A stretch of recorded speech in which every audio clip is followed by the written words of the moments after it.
Hey everybody, welcome to What Drives Us, episode 128. Uh-oh, it says we're... Oh, okay, 128. My name is Russell Frost, and this week I have my constant What Drives Us companion, Mr. Carolina, Mr. Danny Cooper. I think being your constant companion is like it's legal in 28 states now. I think it's just 17. Is it 28? Maybe it is. I don't know. I'm just throwing out numbers. Your wife's going to kill me. Wow. I can't believe that. So here we are, back live, approximately 9 p.m. Eastern on Google Hangouts. And, of course, you can see us on Google+, on iTunes, and, of course, our favorite place to watch, What Drives at US. How's it going, Cooper? I'm fantastic. Are you? It's cold here in Charlotte tonight. It's going to be about 4 degrees, which is a big shock for this area. But I'm happy. I've got my new little mic hookup thing, which is cool. I'm very jealous, actually. I'm very jealous, but I'll get over it. Well, I guess speaking of cool things, we should probably introduce our panel this week. Of course, we are joined by none other than Mr. Tony Schaefer. Hey, everybody. Glad to be here. Welcome to the show. Hey, well, thanks for being on the show, Tony. And our man from the Pacific Northwest, his name is Patrick Connor. Hello from Oregon, where we are one of only a handful of states that have not sent climate deniers to the Congress. Thank you. Definitely. Can you show the map, Danny? Yeah. I wasn't ready for it, but I'll show it in a few minutes for you. Okay, we can put the link in the show notes. You can see what I'm talking about. So always one hold back, huh? Absolutely. Speaking of unpleasant, no. It's speaking of pleasant. Oh, his arm. Oh, wow. What is that? That didn't come out the way I wanted it to. Oh. That's what she said. We're up over there somewhere. Yeah, in the northwest corner. There we go. And his name is Dr. Evan Fusco. Evan, hi. Hey, I am a happy camper in Missouri where we finally got our first Tesla supercharger just opened up 2 days ago.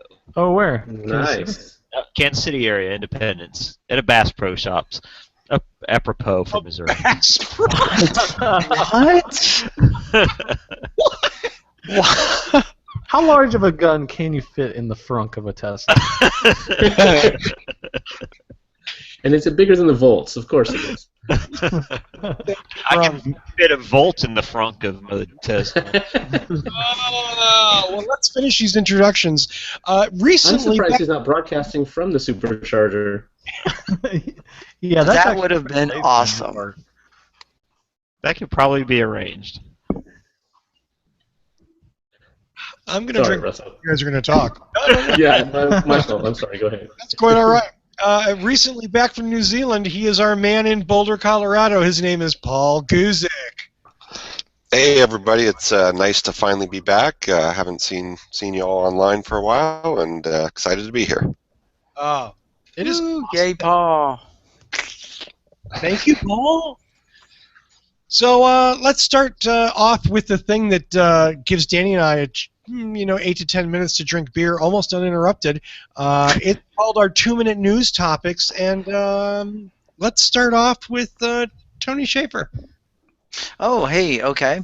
What I want to talk about is a oh boy. Is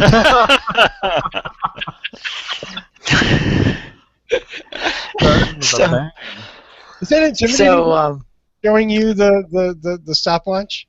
Oh, great, but you're cutting into my time. Okay, Penn State University. Am I sharing this picture? Is this up? Yes. Yeah. Okay, Penn State University has what they call what is called concentrated photovoltaics. I'm looking at the website here. I had to find it. Concentrated photovoltaics, and what they've been able to do is the cost of silicon solar is falling from 20% for silicon to more than 40% to CPV. And so concentrated photovoltaic is a very lucrative way to get more efficiency. And so what they've been able to do is 3D print these plastic inlets, they call them. And here, let me bring up a picture, this one. So they 3D print these things, and as you saw in the previous picture, they set them on top of the photo array, and they literally move them to follow the sun. And by doing this, they've been able to increase the efficiency, they increase the intensity of the sun more than 200 times and increase the efficiency to reach almost 70% optical efficiency. And they're hoping for 90% efficiency. This is a huge breakthrough. So far, it's just a proof of concept. But if they can make this a more viable method for doing rooftop solar, then we'll be seeing incredible leaps in rooftop solar for residential and commercial use. Is there anything in the article about how much it costs? You know, because this is coming out of you know, the university, I think, and it's mostly just a proof of concept. There's no mention of the costs currently. Okay. Yeah. A little early. It's a great idea. I mean, as opposed to coming up with some other exotic formula or some other material, just concentrating the sunlight on the array. Yeah, what it says is during an 8-hour day, they move the acrylic, and this is really why I was showing this picture here. So there are different layers, and what you'll see is that the lenslet array can move per the arrows 1 centimeter to track the sun, to keep the focus on the photovoltaic cells. And by simply moving it the 1 centimeter per the day, they can really boost the efficiency. So yeah, great proof of concept. I hope they can scale this up. Yeah, that's awesome. I don't know. I'm going to take the other side just because that's more interesting. Photovoltaic prices have been dropping significantly, and now you're adding moving parts and other layers and something that's going to get dusty and dirty. It seems like it'd be a whole lot simpler just to put more panels up than worry about trying to have some lens layer. Well, but the layers, it's all enclosed, so it's not like more stuff to get dusty and dirty. I mean, it's all... Okay, so maybe that part, but you still have to move it around? Well, yeah, I don't know how they do the moving. See, but Patrick, you have an excellent point for some customers. Mm-hmm. Me, for instance, so who would love to have solar, but I have a 150-year-old row home in a quaint historic downtown district and with a very small roof print available. Standard solar arrays, I can't put enough of them up there to make sense. If I could get more efficient solar arrays, even though they cost more, for me, that might work. Now, for you, it might be a stupid investment. I see, yeah, if it worked, but then they're taking the sun from that same area and just concentrating it. So I don't know that you actually get more area out of this. If you could put mirrors on your neighbor's roof and shine it at yours, stealing your sun, neighbor. I could just put solar panels on his roof, but he'd find out and probably be upset. He'd probably notice. Yeah. Well, actually, he never goes up there, strangely enough. I have access to his roof. He doesn't have access to mine. In Germany, when they had all those increases solar incentives, people were doing that. They were leasing space on their neighbors' roofs because they could make money on the deal. Awesome. Interesting idea. Well, speaking of Patrick Connor, Patrick, do you have a 2-minute topic for this week, right? I do. I'll be quick with it. In 2009, Oregon passed a low carbon fuels initiative, and it had a sunset clause, and it was set to expire this year in 2015 if it wasn't renewed. And it turned out to be very contentious, and it was just renewed. It passed last night, and so or yesterday, I should say.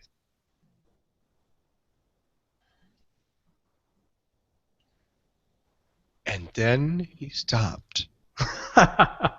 Patrick, did we lose you? Nor are they mine. Oh, okay. Oh. No, I thought I was talking. Yeah, we lost you. All right. Yeah, we lost you for a minute there. It said it passed late 1 last. minute out of my 2. You just. Yeah. So the bill passed yesterday. So we will continue to have low carbon fuels here in Oregon and looking for new ways to reduce our transportation carbon footprint. That's always good news, right? That's it. There's no downside to that? I don't know. There's some people that really don't like ethanol in their gas, and that's one of the effects that this has. But if you had to choose between something locally grown and harvested and refined here versus Canadian tar sands, if I had to pick, well, my first choice would be electric. Obviously, I'm the EV guy. But if I had to pick between those two, I'm going to go with the biofuel. Right. So I'm skimming the article here, and it says that it moves the sunset date to December 31st of 2015. That was the original sunset date. Oh, that was the original. Okay, so I haven't skimmed far enough. What is the new? Is there a new sunset date listed? I don't know. You assume I read these before I talk about them. Tony, let's not quiz the other panelists, okay? All right. It's only fair. I was like, that's stupid, Tony. So I would like to take the other side and say that I am in favor of Canadian tar sands.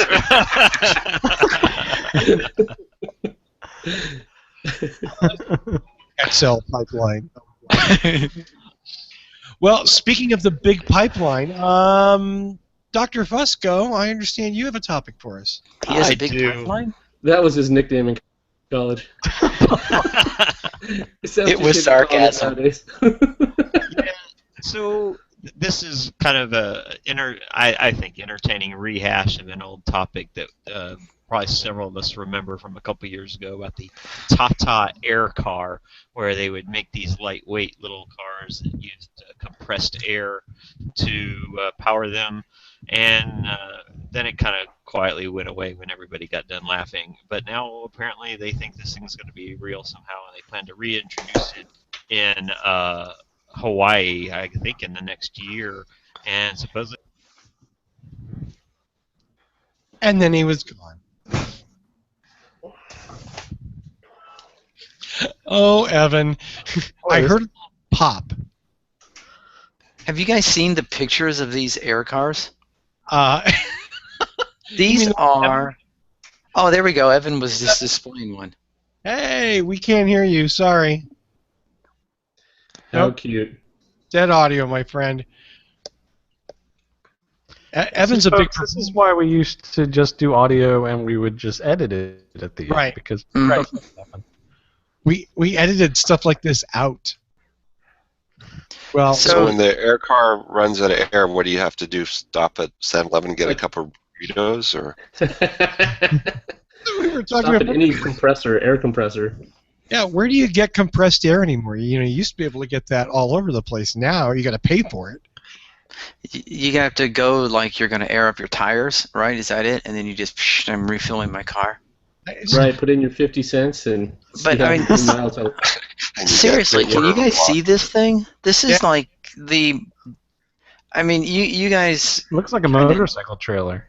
Except Looks like a worse. stroller. It has one wheel in I the wonder front. how much Looks like pressure an it can enclosed take. Jazzy. Yeah. Yeah, this Evan and I were talking about before the show is really why not just put an electric motor and a battery pack in it? Well, it's a whole lot cheaper to have just an air tank. Well, yeah. Okay. Sure. I'm guessing compressed air stations are very prominent in India. Well, I'm thinking that it's the same as the hydrogen, argument. Air, like hydrogen, is everywhere. You just have to grab it. You just grab it, and you just put it in the car, and then it goes. Arguably, this is a hydrogen-powered car. You know what? I think it's 78% nitrogen. if you were using it in a fixed place where you're just shuttling back and forth between two pumps, that could work. So, Evan, did we get your audio back? No, we didn't. No, clearly not. But yeah, you know, It's more fun to that- just make fun of him without it. That's okay. Let's move on to Paul. Paul, do you have a 2-minute topic for this week? There's been lots of stuff in the news. Some of it I think we're going to cover later, but I would just like to make my own public service announcement that if you have a car with an internal combustion engine, which is some of the people on this panel, that is over 100,000 miles, check your darn oil and top it up if necessary. you We're will. seeing tons of Priuses coming in with like half a pint of oil left in the engine, and that's not good. What? Do these people have any clue how to check their own oil? What the hell? No, and it seems that people think that as cars get older, they just keep running as when they were new, and some people learn the hard way, including engines going boom. So This check is your oil. service plan, like kind of phase it. Like I just take it to the dealer, and then when I stop taking it to the dealer, of course, it'll be fine forever. Right. I'm out of work. And it's not Woohoo, no no more just checkup. issue. It's all modern cars that are running these super thin oils. They tend to be drinking the oil after about 100,000 miles. Surprisingly, just after the warranty is over for the motor. Not Evan's car. No. Oh. Ouch. Anybody who comes in with no oil, you're like, okay, you just have to give me the keys, go buy a Tesla. You don't deserve this. That's right. That's one reason to own a Tesla. Less maintenance to worry about. I've read articles of Tesla owners driving the car into the dealerships with no oil. It's true. I've Totally heard of this dry. happening. Yeah. Completely dry? Completely dry, not an ounce of oil in That, that car. that is something that Tesla owners would be cocky enough to do. Could you course I would. check the fluids and top off the tank, please? Hey, he's back. Evan, Can you hear you're me? back. Oh, We heard you. yay. Yeah. No, darn it. Absolutely nothing changed. You except got for, your Match Game 73 microphone. Right on, my brother. You have to hold it close to your face for us to hear you, though. I think that microphone came with my first computer back in 1997. Mm-hmm. I'm pretty I had a sure. Sound Blaster 16 with that. That's why it's up there. It's such a welcoming, warm environment. And Evan bought that microphone off you probably from eBay 5 years ago. Probably. I think you did. $25. It was a great Goodwill. deal. Okay, Danny, I guess it's time for us to stop drinking beer and maybe start talking about the news.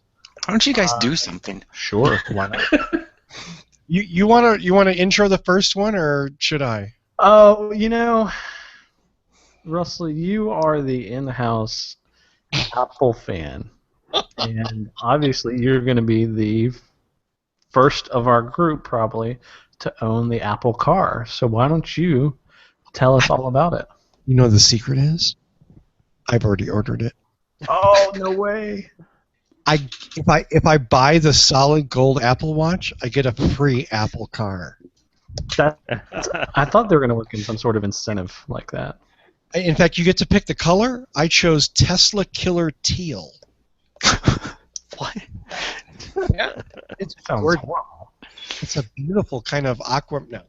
So, the Wall Street Journal this week published an article. Daisuke Wakabayashi and Mike Ramsey. Wakabayashi actually has a fairly long record of publishing Apple news, kind of Apple scoops like this. I'm not familiar with Ramsey. I didn't do that much research into him. I admit it. But so this is one person that has a habit of publishing Apple scoops in the Wall Street Journal. And while the Wall Street Journal reporting side is usually pretty reliable, as one might contrast their opinion side, some of their Apple reporting has been pretty bad. And I gotta kind of line up with this. It smells like, I mean, we've been making fun of it for the last few days. It's like the classic Mad Lib link bait. You know, how many keywords can you cram into a headline? So, of course, it's not just an Apple car. It's a Tesla killing Apple car. Now, could they say Apple releasing Tesla killer, just watch? No. Wait. I was going to say Apple releasing Tesla killing car controlled by iPhone. Oh, yes. Oh, That would do, right? yeah. And on that same thing, on that same side, Tony, the other crop of link bait articles we've seen in the last week, oddly enough, as we get closer and closer to the Apple Watch release, have been this weird static screenshot of the Apple Watch, and then like a cartoon of a Tesla. Like, you can control a Tesla from your Apple Watch. I don't think anybody's got one yet. As far as I know, I mean, I'm not saying you couldn't, but no one's really made that announcement yet. So, again, link bait. Long and the short of it is, and again, this has been presented, this Wall Street Journal article is the genesis. I have not been able to find any articles older than that. And it appears everybody's pretty much either doing a verbatim copy and paste from the Wall Street Journal, or they're excerpting it enormously and then kind of embellishing it with just more flowery bullshit. With their own internal sources. Yeah. Right, yes. Yeah. You know, one of my favorite lines in most articles is, and it's a perfect one right here, that says, Apple has several hundred employees working secretly toward creating an Apple-branded electric vehicle. No, they used to have people working secretly. If it's announced in the Wall Street Journal as a secret. It's not a secret. It's no longer a secret because I can find it on the internet. Exactly. And so Apple has something supposedly called Project Titan. People in the Bay Area have seen minivans with what look to be autonomous driving sensors on top of them going around, and they've traced these cars back to Apple. So, of course, the rumors are wild. Apple's going to make an all-electric Tesla-killing minivan that's autonomous. Okay, I guess. I mean, I can't really... It's so ridiculous. What do you think it is, Russ? Oh, what do I think they're actually doing? Yeah. I think this is all a part of CarPlay. I think when you get... If we've debunked the idea, if we're already kind of moving away from the fantasy, what the reality of this is, I think they're probably working on their version of the killer app that every car maker is going to want to buy. Yeah, I'm going to second that, Russell, because there was a story before this one that talked about how Apple is hiring a lot of people away from Tesla and Google and other places, and in the Wall Street Journal article that you list there, they have a Merrill Lynch analyst that says, today, in a car, the software is only about 10% of what people value in it, but going forward over the next decade, that's going to move up to be about 50 to 60%. And if your software in your car really matters that much as your buying decision, you're going to want to have something really good there. And Apple's got to start looking for new ways to grow. They have a whole lot of cash, and they've got to look for new markets. Sure. Yeah. Well, yeah. I mean, look back. We reported this a couple of years ago. The one thing that sunk the Ford Fusion was the sync application. Everybody, I say everybody, a ton of Ford owners. He didn't just say that. Think. I'm sorry. No pun intended. The sync sunk it. Nice. I didn't even realize it. Thank you, Mr. Guzik, for pointing out my... And now they've moved away from sync. So Yeah. And they have a Siri, right? I honestly don't know. Yeah, at one of the it was a demo maybe, but at one of the shows they showed a Ford car that had a Siri voice recognition in it. Well, that would be CarPlay, wouldn't it? Right. Well, Yeah. so my take on it is I think they're probably working on something autonomous. I don't think they're looking to make their own car. I think they're looking to create the software and hardware that makes an autonomous vehicle. Because, you know, these tech companies tend to try to keep up with one another. You know how like everybody's coming out with a VR headset right now? So Apple's looking to keep up with what Google's doing from an autonomous perspective, because they've got to have some data out there that says this is going to be the next thing in the automotive space. Okay, so here's my take on this. Apple has no intentions of doing anything in a car whatsoever. Tim Cook has just strapped a bunch of stuff on top of a minivan. There's actually somebody driving the minivan, and they're just laughing their asses off right now. They've decided to spend the $700 billion trolling the internet. Just screwing around with people. Hey, watch this. Yeah, when you He got had like some options that were expiring and needed a quick price bump. billions of dollars of cash laying around, I mean, why not, right? So you blow $500,000 screwing around with the public. What's that? It's a rounding error. I don't see them building any kind of hardware that's vehicle related. There's just not enough margin in it. Exactly. You know, I will say this, though. Think about 3 years ago. Is that it? Like 3 years ago when there was a rumor that Apple was going to create a watch? And on speculation and rumor alone, everybody jumped in that market. Sure. So maybe Apple decided, hey, it would be pretty good if more people were in the car arena. So they throw this out there, and now everybody's going to want to jump in it. Again, just to screw with Google? Possibly. And who here doesn't believe that Apple would go out of their way to screw with Google? How can I piss an Eric Schmidt's breakfast? Or Well, Fosco, bring up your 1998 microphone here, and I want to hear from a Tesla owner perspective what you would think about Apple getting into the EV market. Subtle, Cooper. Very subtle. I don't know. I don't have a whole lot of thought on it. I've never been one to dive too deeply into the vague speculation of observers of cloaked vehicles driving around the streets, and I don't know. Apple's smart. They're going to do something with it. If they've got 100-something people working on it, they're serious about it to some degree. I think Russell's theory is probably about as close as any. I certainly don't see them building an actual car at any point in the future. But something that integrates into vehicles or that other manufacturers adopt, maybe.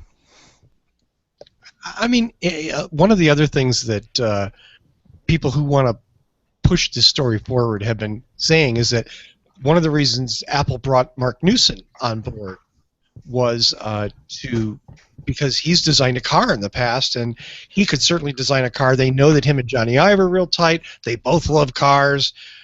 I just want to. This is the car that Mark Newson designed. Right there. This is the car that Mark Looks Newson like a designed. Trabant. That is the car that was driven by Mr. Incredible. I'm pretty sure. Okay, this is the Tesla killer. This is what's going to make Model S owners pee their pants. They're gonna pee their pants, all right. Yeah. I mean, and of course Newson also designed watches, and guess whose brand new watch looks almost identical to one of his old watches. Yeah, Mark Newson's watch company. The new Apple Watch looks exactly like one of Mark Newson's watches. So the whole Mark Newson and the car thing, I mean, they're gearheads. Are you insinuating that Mark Newson used to drive a 1964 Plymouth? No, I don't think. Not for a very long time. Makes way too much money.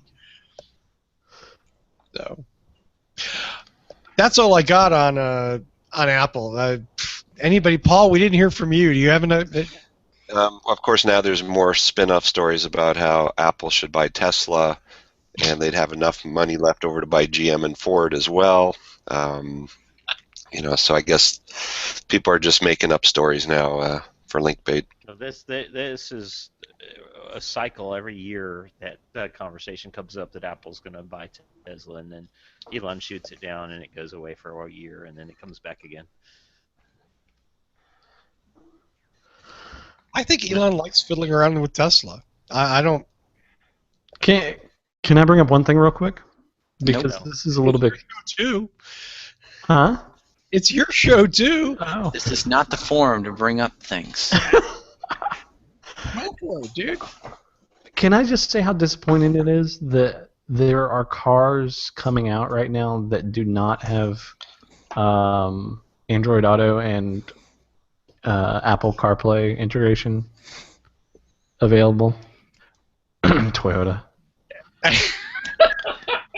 Well, CarPlay fully launched. Forgive my ignorance here. As the Apple partisan, I should know, but I wasn't aware that they've actually deployed CarPlay.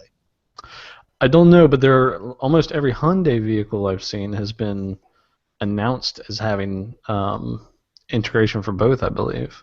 Yeah, Toyota's probably going to cling to Intune until we pry it from their cold dead hands. I can't figure it out. Out of tune, maybe, but Oh. certainly not in tune.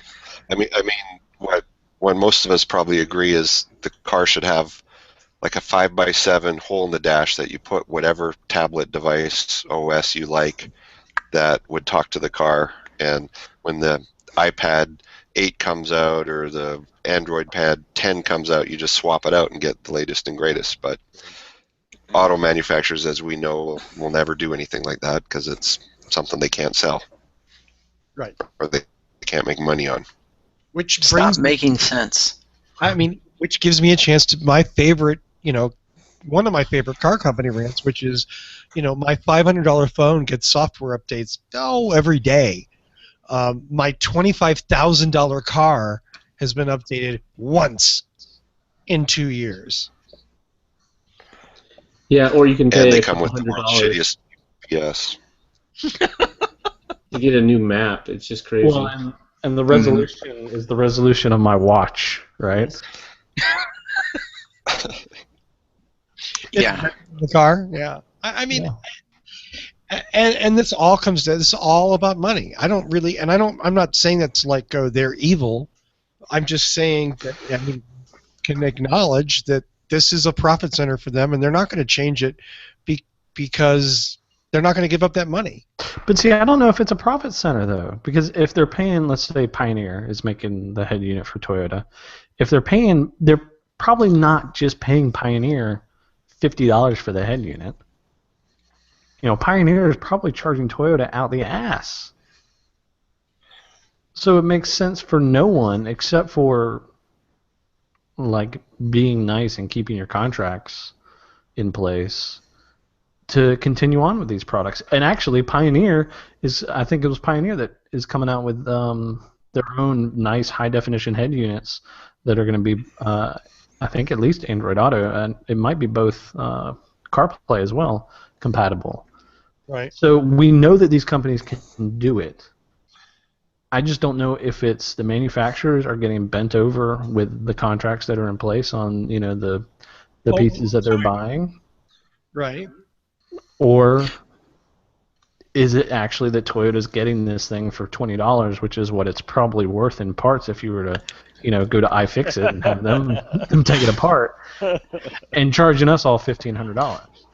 Yeah, but the way I look at it, with 8-bit graphics and Minecraft becoming more and more popular, my 2004 Prius display is retro without even trying. It's like the MPG block drops into place like a Tetris. Yeah. I can totally see it. I wonder if you could get a Minecraft skin for it. That'd be awesome.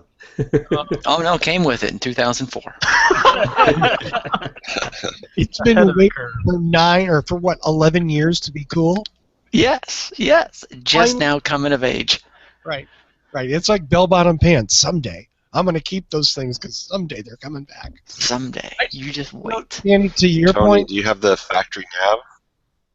Yes, I have. There are roads that no longer exist on my nav, and there are times where I'm driving through cornfields. Yes. As a matter of fact, I am too I cheap. have that too. But the resolution is so great on the 04 Prius. It's the navigation.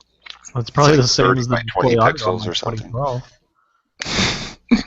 There's an Oregon startup called Archimoto, and what they have is a mount for a tablet.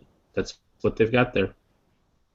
And that's, I mean, I get the idea that car companies want to make money and deserve to make money, blah, blah, blah. But Danny, to your point, I mean, honestly, if they're not making tons of money on this, if it's not a profit center for them, then they should be strung up because it's horrible what they're doing to their customers. It's inexcusable. If it's not making them buttloads of money, then they're irredeemably stupid. One of my coworkers is into messing around with his car, and he's made his own infotainment system where it's just a mirror of his phone. So when he gets into his car, they connect, and then he sees his phone screen there on a larger touchscreen. Wow. Yeah, and that's why I think the Android Auto and the Google CarPlay are really going to become popular and really going to take off because it is exactly what people are used to and what people are wanting. You know, you talk to a manufacturer, and a manufacturer 3 years ago was willing to argue with you that customers just want a simple interface with buttons that don't work when they're moving. It's best for the customer. In related news, customers enjoy the car buying experience with dealers.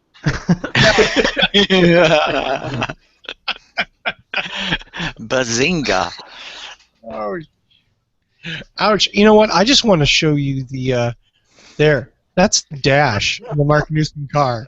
Okay, so if you think Apple's gonna like ram this, yeah. Once again, this is the dash. Can't go, yes. What is that? Feet per decade? 240. What the hell? What is that instrumentation on the right? Is that a cluster or a clusterfuck? It is actually a direct copy of Mark Newson's watches. Of course. That is absolutely insane. Is that the fuel gauge? No, that's wild. That was pretty hideous. Well, let's move on past. We've worked in some good keywords, Russell. But I think we should move on to a keyword that absolutely no one cares about. Oh, no. You're not really going to use that as a segue, are you? I am, unfortunately, and really. Somehow Mitsubishi has made it into our prime slot of articles the past 2 weeks. Woo. Wow. Yay, Mitsubishi! I don't understand how, because they sell 13 cars a month. I'm going to cheer for them. But they've been talking about selling an Outlander plug-in for probably, 4 years now?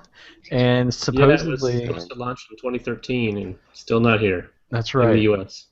And so, potentially it might come in April of 2016, and then they plan to only sell about 4,000 in the first year, which actually would be a really good number if you look at like the Prius plug-in numbers. If you compare it to that, 4,000 would actually be pretty respectable, especially for Mitsubishi. Yeah, I mean that could be the top-selling car. Oh, did I say that? And if it has a decent size like the Outlander and its plug-in, I mean, you look at how relatively well the RAV4 EV was selling while it was available. I think people want a efficient, car of this size. Here's the problem, though. Yeah. And I apologize in advance to anyone listening who works for Mitsubishi, drives a Mitsubishi, or is poor. But wow, the only people I see driving Mitsubishis are really like the lower end of the market. And an Outlander plug-in is not going to be at the lower end of the market, so it doesn't have that brand recognition that pulls you into buying it. Like people got into the iMAV because it was a quirky little EV, and early adopters of EVs love to get into quirky little cars. Cheap. The iMAV? And it was cheap. Yeah. Yes, and it worked for it because it was $100 a month on lease. Yeah, I mean it was dirt cheap. I love the iMAV. Yeah. I would love to own one, but I mean I think that's honestly its prime attraction is it was cheap. Not that it was cool. Oh, So- Yeah. So, Outlander, you guys think they'll hit 4,000 sales? I know I want one. I'm quickly I've heard trying a to find whole how blog many. post about it. I'm trying to find how many Highlander hybrids were sold in 2014. While Tony's looking for that, I'm going to do like a 30-second mini rant. One of my least favorite things that I get in the mail at least once a week is from the local Mitsubishi dealer, and it is the worst, most scummy, bottom of the barrel kind of advertising. You know, like the people that send you the little box with a key in it. It's like, bring this key down to the dealer, and you could be the lucky winner. And then the next week you get like a fake-looking lottery ticket. It says scratch off and you could win. Da da da da. And the next week after that, you get this little thing with a light-up panel, and you pull a little tape out of it, and it lights up, and it says, "You're a winner! Come down to Lancaster Mitsubishi." I mean, like the worst, scummiest. So, if you're telling me that Mitsubishi occupies the low end of the market, yeah, I'm believing that really easily. Okay, rant over. Okay, I'll take the other side. It's a plug-in hybrid SUV. I think that is a really good complement to having an electric-only car. If, especially here in the Northwest, we have mountains and camping and skiing, and so having four-wheel drive is handy if I want to pull my camper or whatever. And so I'm actually pretty excited about this vehicle, although I've been disappointed so many times now I don't know if it's ever actually going to come out. And they were going to be the first plug-in hybrid SUV on the market in the U.S., but now there's a BMW X5 plug-in hybrid, a Range Rover plug-in hybrid, a Volvo CX-90 plug-in hybrid. They're all threatening to come out soon, so they'll have some competition when they finally come out. Yeah, I agree with Patrick. I did find that platform would be popular in Colorado, but I'll believe it when it's real. Right. Yeah, so I did find the Highlander hybrid sales for calendar year 2014. So Mitsubishi is saying that they're only going to sell, what was it, 4,000? Yeah. 4,000. The Highlander hybrid sold 3,621. So that might not be a bad estimate then. Hey Patrick, do they keep delaying this car overseas as well, or is it just a U.S. delay? Just the U.S. So it's shipping in Europe and Japan and other places. And Robert Llewellyn did a review of it and loved it, although he said it was a little too big for his personal liking. But they're selling very well. I think he said the Prius was too big for him. Yeah. He's actually the guy that got me all excited about the iMeme. So, but we've come full circle.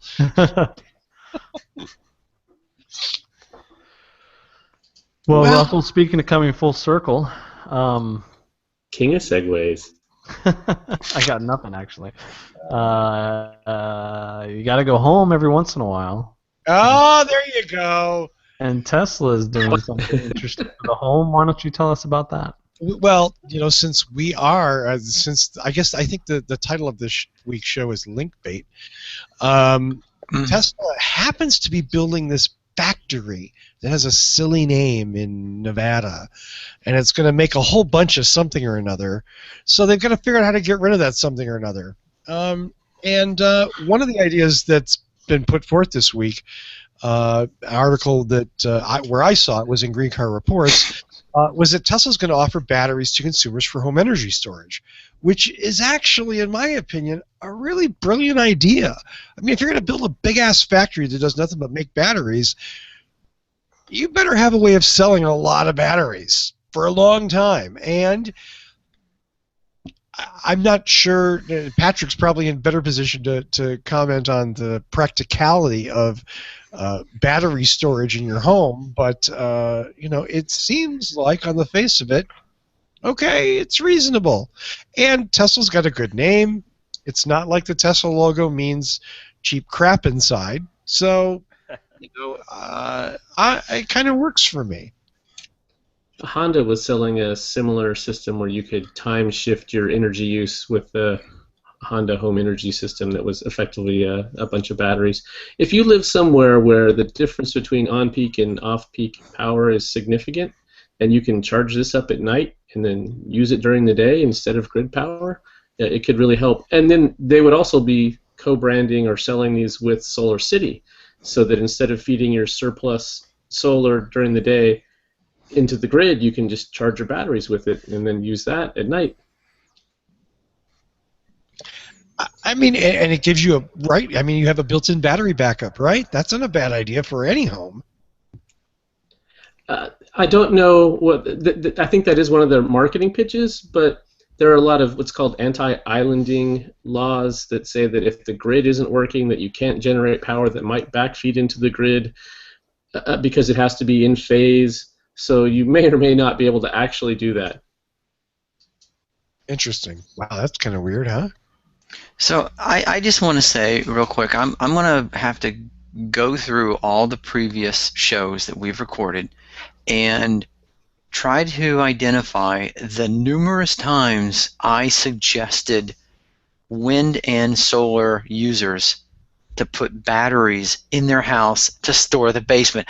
I freaking said this years ago, and by God, it's pissing me off that Elon Musk is still in my thunder. Who does he think he is? Right. So I'll argue with you, though. There are a friend of mine, he lives off-grid. He has batteries. He doesn't use the grid at all, and he's very proud of that. And I have solar panels, too, but when I have surplus power, it goes into the grid, which is usually during peak daytime. It powers my neighbors' homes, and then I get credit for that, and then I use power from the grid at night when there's surplus. So my counter-argument is that if you're not storing it, but instead feeding the grid, it's a net gain. No, yeah, I completely, I agree. I really do agree. I do believe that a distributed grid where you have solar on top of businesses, on top of houses, and everything networked together in a mesh network so that you have fewer brownouts or rolling blackouts is a really good idea. But I do also think that the ability to store something at home is equally a good idea. Or maybe you've generated so much and stored so much, your batteries are full, and now you're putting your surplus out to the grid. I mean, there's multiple ways of looking at this. So the replacement battery, if mine dies in my Tesla Model S, is currently $44,000 for an 85 kilowatt hour pack. Holy crap. So the practical application for the average person to utilize this in a home setting seems really, really limited to me. Not that there aren't people that could certainly take advantage of it in specific locations, and those that live off the grid and really want to increase their storage capacity, but it's going to take a dramatic drop in price of batteries. You know, and maybe they're saying that you don't need that big a pack. I don't know. I don't know how big a battery you need to run a house for a day or a half a day or however long you're going to use it. It just seems odd to me. Yeah, I like the idea of them using the Gigafactory batteries to make Model Es. And then as the batteries start to wear out for their mobile life, they get a second life as energy storage. That's a retirement plan. Retirement plan, I like it. Yeah. No, that's a cool idea, though. I like that. I like that idea a lot. Okay, so we're not... I mean, Evan, you bring up the point that this may not be the best deal in the world, but then again, we don't know in a year or two what those prices are going to be. We'll have to see. It will be very interesting to see how this all... to $40,000? Yeah, I don't see that flying at 40 grand. Get a generator for $5,000. Yeah. Yeah, exactly. That's all. And gasoline. Who doesn't love gasoline? Especially storing gasoline in your basement. Get a diesel one, Ross, so we all know how much you love diesel. I love the smell of diesel. Oh. In the morning. I tried to break up with fossil fuels, but found it incredibly difficult to do. So we've got a couple of stories. We're going to get to that, Tony. We're going to get to that. We've got a couple of stories that we can dispense with in probably 60 seconds. Autoblog.com posted a story that I wouldn't call link bait, but I would call maybe a little simple. The headline of which was, "Will Apple patent see car keys replaced by your iPhone. Anyone want to take a guess at what my answer is? Yes. Yes, pretty much effing inevitable. At some point, your not just your iPhone, but your Android mobile device as well. So yeah, that's coming. Don't hold your breath. It'll be here soon. Yeah. Second thing. How soon do you think that type of thing might be available on the market for operating your car, Russell? Do you think that could be soon, really? I don't. If only I could imagine a vehicle that was so magical that it could work that way. That'll be really amazing. Well, it had only something makes like sense that. because you set it up in your Wouldn't it Mac, be great you to download be the able app to to your turn your iPhone. car on? Hey, you need to charge that thing up, okay? Do you think? Oh man. Okay, so the second article we're going to deal with in less than 30 seconds. Green Car Reports posted an article this last week with this headline: Is the next Chrysler compliance car an electric Fiat 500X? Panel? Yes. Yes. Yeah. Yes. Anyone disagree? No. It doesn't mean that the Fiat 500 is not a good car. The 500e is fantastic. Or that the electric one may not be cool. Although I hear they're really uncomfortable. I love the way the Fiat 500 looks. I totally dig it. But Yeah. you know, is this It's a fun to compliance car? drive to. Is it fun? I've Yeah, never. it is. Yeah, We hate total you, compliance. Patrick, for living in an area that gets all these fun cars that we don't get. Oh, I'm sorry, all these compliance cars that we don't get, I should say. Yeah. So You guys need to do things like pass clean fuel bills and things. Ah. speaking of Tony's last We thing, love diesel. We You banned fracking. That's pretty good. yeah. Well, there's That is a step in the right direction. Yeah. big step. Are you kidding me? Oh, you want drinking water? I see. Okay. You silly, short-sighted people, you. Finally, the last thing. I don't really know that we have a way of playing it, but it's so brilliant that you have to go to whatdrives.us and look for the link. I think you can play the audio. I could hear the audio when you played it earlier, Russell. Would you like to hear the audio? Yeah, let's play it. I'm all set up. I can play this. Okay. So let's play a little audio from. Do a voiceover. just act it out to us. Yeah. all right. Like what they're doing. Here we go. A boy named Joe and fossil fuels were in love. They did everything together, but after a while, his friends started bad-mouthing fossil fuels. They started spreading rumors and blaming her for everything bad in the world. So Joe decided to break up with fossil fuels, even though she had done so much for him. As soon as she was gone, Joe realized that life was very different without fossil fuels. Joe went to call his friends, but his phone had disappeared. He wanted to jump online to log on to a dating site, but that didn't work either. He was feeling a little sad. So he went to the kitchen to get something to eat, but without fossil fuels, he didn't have many options. Joe quickly realized that without fossil fuels, his home didn't seem much like home anymore. A group of anti-energy activists, led by Bill McKibben, want you to break up with fossil fuels this Evil Bill Valentine's Day. McKibben. But breaking up is hard to do when fossil fuels make most things in life possible. Fossil fuels provide 80% of our energy and are integral to consumer goods ranging from clothes to beauty products. Visit BigGreenRadicals.com and find out more about why you shouldn't break up with fossil fuels this Valentine's Day. Fossil fuels, I love you. Wah, wah. like replace the phrase fossil fuels with tobacco, with Alcohol. anything fracking, anything, oil spills. I don't know. Yeah, so my understanding is that this is from the PR firm that's run by Rick Berman, and 60 Minutes did a story about him where they referred to him as Dr. Evil. Dr. Evil. Yes. I'm sure they meant it in the Yeah. nicest possible way. Kind of in the loving Mike Myers way. Who listens to that and changes their mind? Yeah, I don't know. Just like everything else. So yeah, the fossil fuels certainly do a lot of important things for us today, which is all the more reason we shouldn't be burning them and throwing them out our tailpipe. We should save them for the plastics or other things that we need, and we should find Dating other ways. And the beauty projects and the beauty products that make dating sites so popular. Yes, yes.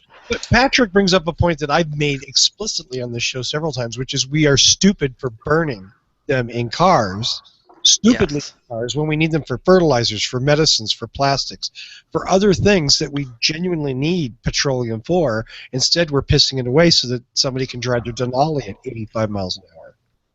Yes, you know what? When Exactly. the mention of, the things that you make with fossil fuels. Now, granted, of course, you can, make clothes with, other products. You can make bio plastics and whatever. But still, yeah, using petroleum for plastics is, in my opinion, much more valuable than burning them out of your exhaust pipe.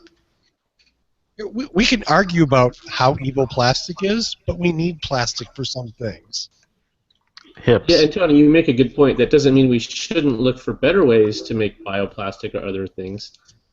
But in the meantime, we have needs. Sure. Absolutely. Yeah. And who knows what we could use oil for in 50 years? The Still there. Romans thought the only use for petroleum was medicinal. Stupid Romans. I believe they also ingested mercury. And they made their water pipes out of lead. Yeah. Yeah. Yeah. But then again, they did build really nice roads. So, Yeah. and that's all I got this week. Am I missing anything? Wow, it's been an hour. Look at that. Yeah. It was a quick show. Good show. Thanks to everybody who joined in live watching this week. We really appreciate it. You can always find us live. Best way to probably is to follow us or put us in your circle or plus us or whatever you do over on Google Plus. And then you'll get a notification every week about the time and date of the show. It's usually Wednesday night at 9 p.m. It might change sometimes, but it's pretty much always going to be then. But we also will post it on our Facebook page, which I'm sure Tony will have a little news for you tonight about. And that's facebook.com/whatdrivesus. That was a subtle hint that I better get my ass on Facebook, isn't it? Yeah, exactly. That You was know, your up. So I actually have a shout out tonight. Do you believe that? Let's hear it. I think I've done this show for years. So I have a shout out to two new friends I have on Twitter, Paige Presley and Brooke Ziomek at Nissan. Hi. Oh. See that? Sending Nissan a little love. Nice. Good thing they're not new friends at Mitsubishi. I was just thinking that. Oh my God. I would welcome friends from Mitsubishi. I would. That made They me would not welcome you at this point. No. But I'd I'm like to do a quick shout out to some of our repeat viewers this week over on the Google Plus page. I've seen Glenn Hutchison and John Breiling are on there. I saw Tom Stengel's back. He was a pretty constant viewer of ours when we used to live stream it like a year and a half ago. So it's good to have everybody back. We appreciate you coming back to us. Thank you very much, actually. Yeah. So, plugs. Paul Guzik, can I start with you? Well, yeah, tell us all about New Zealand. Oh, God, that's right. Well, I went down there for business, in quotations. There's actually a very small company there that has a hybrid battery analyzer product that I went down to check out in Auckland, and subsequently purchased this equipment, and it will allow us to qualify and evaluate used hybrid batteries. Nice. Cool. Nice. And did get to check out the beach and the mountains and all that New Zealand has to offer. It's a very pretty place. It's long ass way to get there, but it's worth going to if you ever get a chance. Did you go to both islands? This trip I only went to the North Island. I have been there before and did go to the South Island, but it's very nice. Did you get to see the Shire? Shire. That is on the North did not. Island. Where they filmed The Hobbit, right? Right. Yeah. Yeah, I didn't do any Hobbit-y stuff. Thank you, Paul. I appreciate that. Left it for all the other tourists to enjoy. So how about a plug, Paul? If only you had a business you could mention here that might be related to what we talk about. Well, most of you know I do own Boulder Hybrids in Boulder, Colorado, which is the everything for hybrids shop.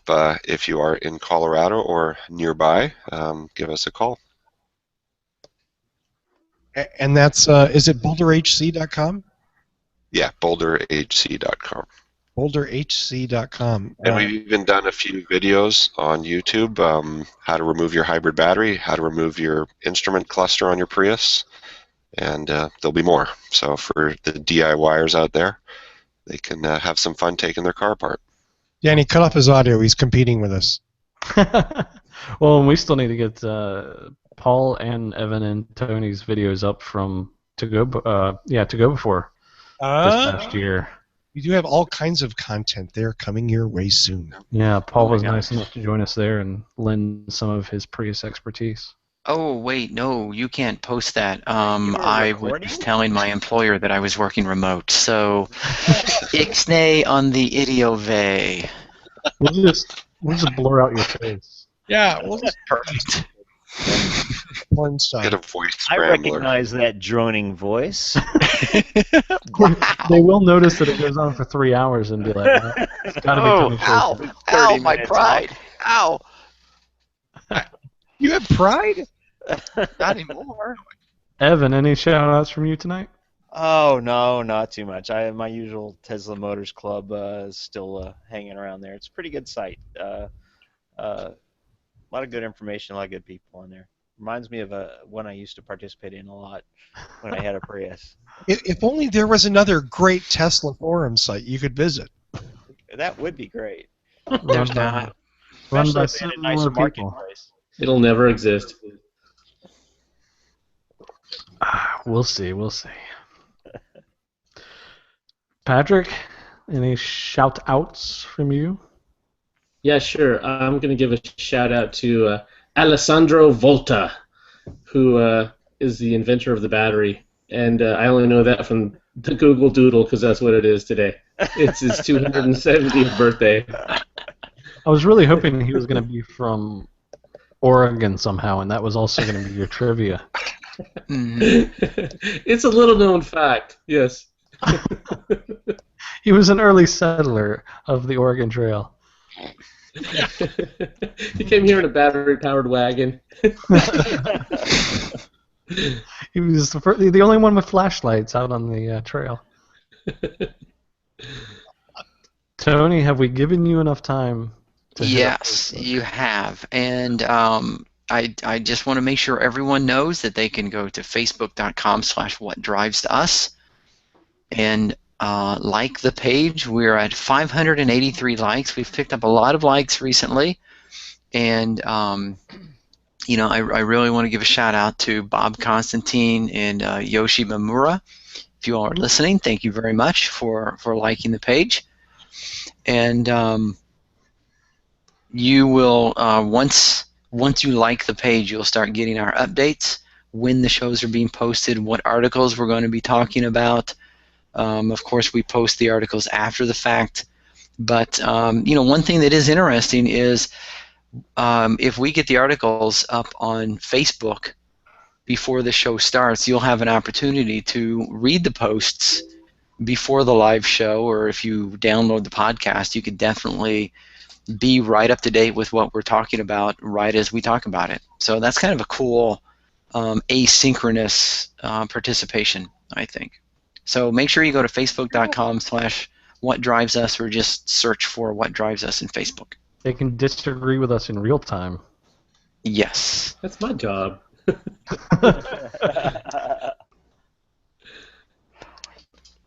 Cooper, I bet you have some shout-outs. Or at I've least got some various things to list this evening. First, I want to let everybody know that we're very proud of the new whatdrives.us website. We've got all the old podcasts up there. We're posting all the new ones up there in both video and audio form.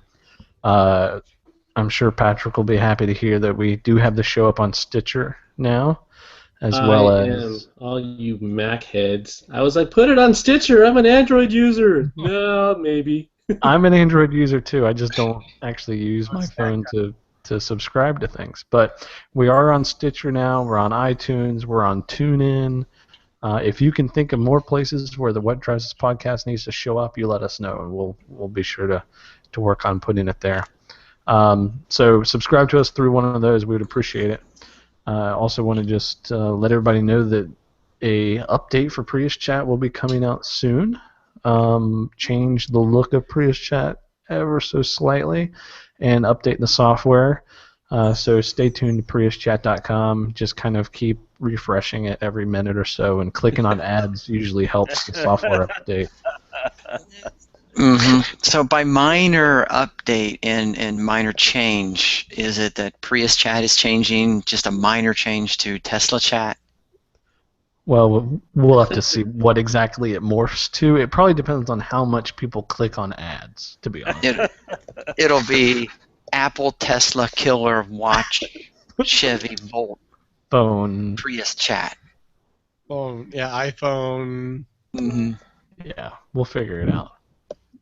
And also, just always my weekly reminder that if you're looking for any Prius accessories, check out PriusChat.com/shop.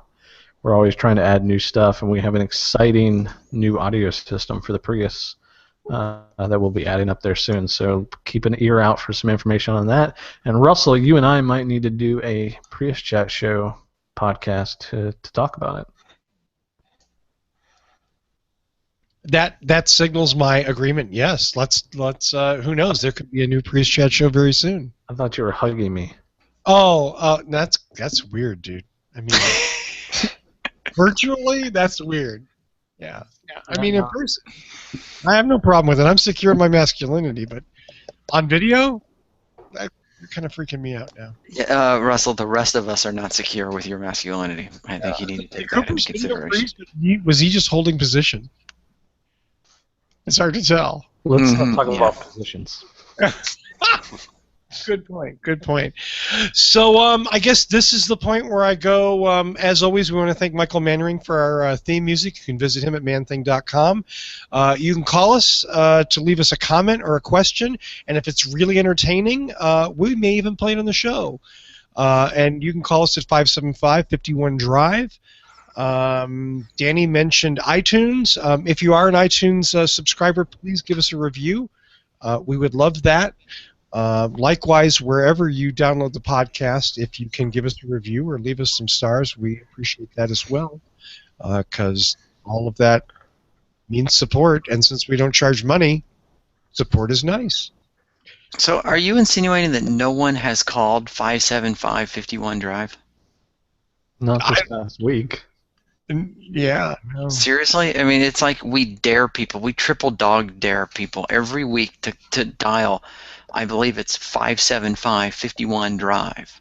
And yet they haven't. It's 575-51-DRIVE. Okay.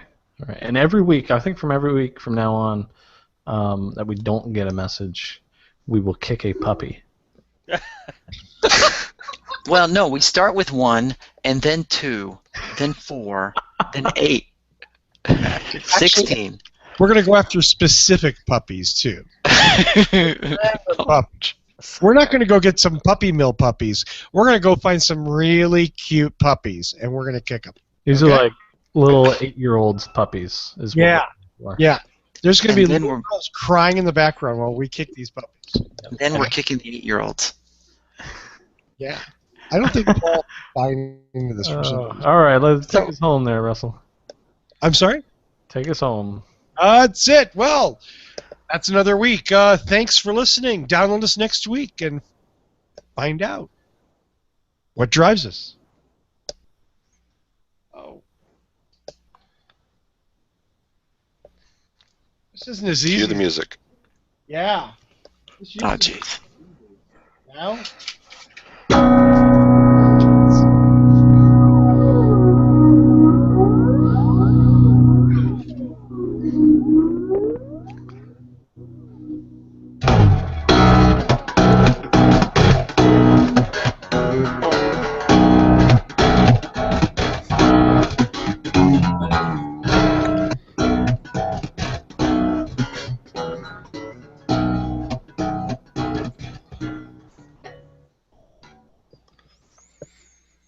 Bye.